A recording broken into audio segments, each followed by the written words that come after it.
Buenos dias. Ayan, gagawa na naman tayo ngayon ng fruit shake. Ito po yung ating madalas na ginagawa. Ito po ay panlaban sa kaunting mga nararamdaman po natin. Itong katulad po nitong carrots, marami pong mga benefit ito. Itong mansanas, marami pong makukuha tayo dito.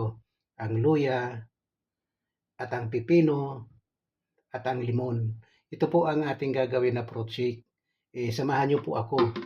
Panoorin nyo lang po kung ano ang gagawin natin. Ayan po. Una, hugasan po muna natin ang ating pipino.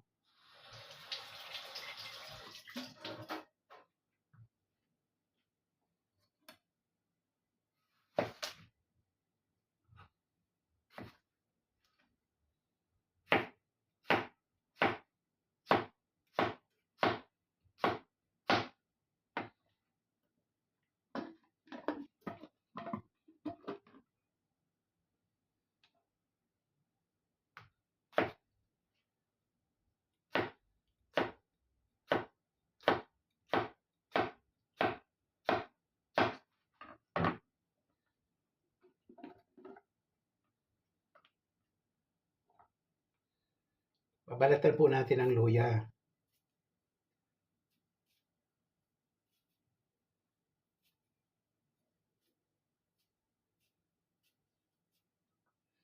Ito po, kahit po mga maliliit na bagay na total, nadudurog din naman yan. Dudurogin din naman natin. Kaya kahit na maliliit na po siya, siyempre po luya po siya, kaya kailangan po natin siyang pagsamantalahan po, samantalahin. Ayan po. Pagsamantalahan talaga. Ayan. Itong carrots po, hindi na po natin ito babalatan. Kasi po, nasa balat din po niya ang maraming vitamin. Basta ang importante po, hugasan lang po natin siya ng maayos. Ayan, sabagay hinugasan naman po ito. Hinugasan na po ito, pero hugasan din po natin ulit. Ayan po.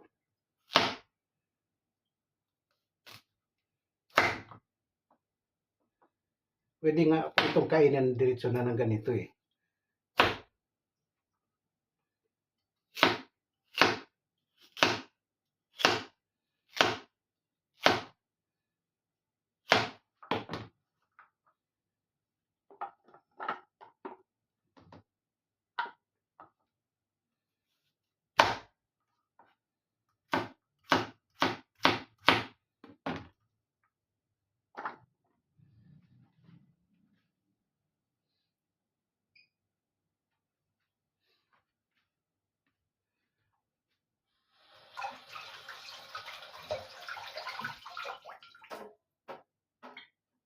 Ayan po, yung ating pong mansanas.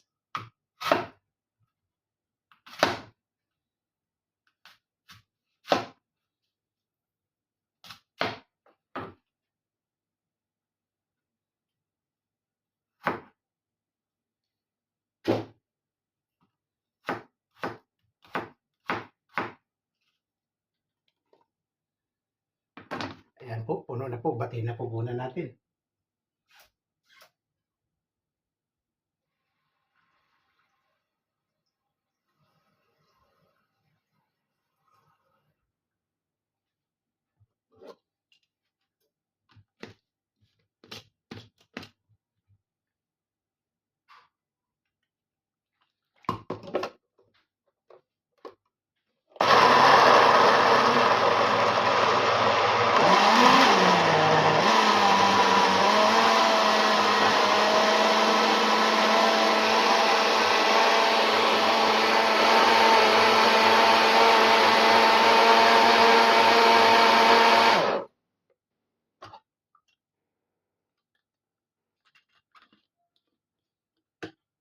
Buwasan po natin siya kasi po puno na po, hindi na may lalagay yung mansanas.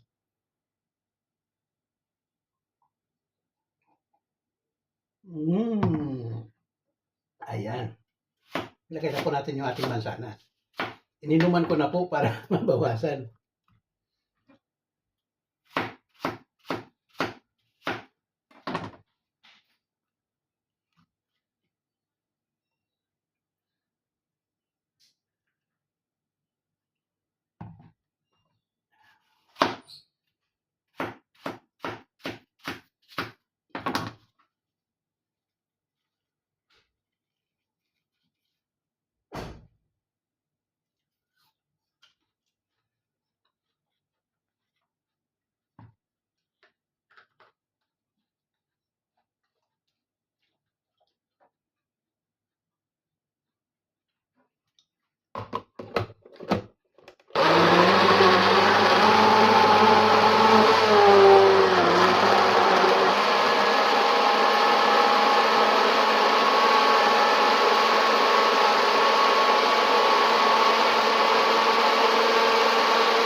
Oh, qué rico.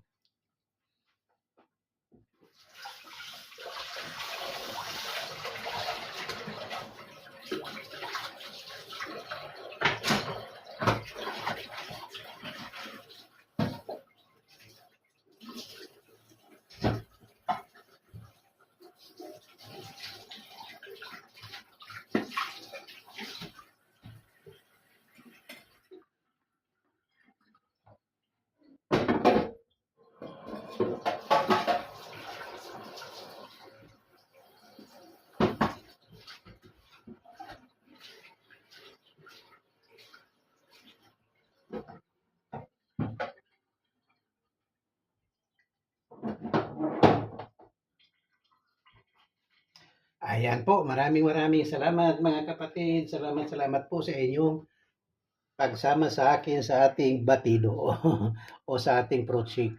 Ayan po. Ayan po ang ating iinumin. Maraming salamat po. Bye-bye po. Mm. Bye-bye po. Salamat. Kung hindi pa kayo subscribers ng Kuya Dur Vlog 23, mag-subscribe na po kayo para makakasama ko po kayo sa lahat ng aking mga video. Bye-bye po. Thank you very much.